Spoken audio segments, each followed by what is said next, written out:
എടി മനു കല്യാണം വിളിച്ചാ? അവൻ വന്ന് കല്യാണം വിളിച്ചിണ്ടായി. അവന്റെ മുറപ്പെണ്ണിനെ കല്യാണം കഴിക്കണം എന്ന് പറഞ്ഞിട്ട് ആള് നിക്കണ്ടായിരുന്നേ. എന്നിട്ട് ഇപ്പൊ പുറം നാട്ടിലെ ഏതോ ഒരു പെണ്ണിനെ കല്യാണം കഴിക്കണേ.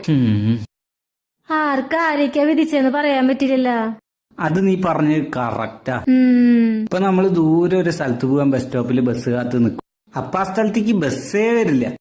ശരി, കാത്തുനിന്ന് സമയം കളയണ്ടല്ലോ വിചാരിച്ച് കിട്ടിയ ബസ്സിന് പോവാന്ന് വെച്ചാ നമുക്ക് വരുന്നത് ഒരു ലോക്കൽ ബസ്സായിരിക്കും. ശരി, ലോക്കലെങ്കിൽ ലോക്കല് കേറി പകുതി ദൂരെ എത്തിയിട്ടുണ്ടാവുള്ളൂ. അപ്പൊ നമ്മളെ ക്രോസ് ചെയ്ത ഒരു സൂപ്പർ ഫാസ്റ്റ് പോവും. അപ്പൊ നമ്മുടെ മനസ്സ് പറയും കുറച്ചു നേരം കൂടെ കാത്തു നിന്നിരുന്നെങ്കിൽ സൂപ്പർ ഫാസ്റ്റിലെ പോവായിരുന്നു. ഹലോ ലോക്കലെങ്കിൽ ലോക്കല് നമുക്ക് വിധിച്ചത് അതായിരിക്കും. ചേട്ടനൊരു ലോക്കൽ ബസ് എങ്കിൽ കിട്ടി.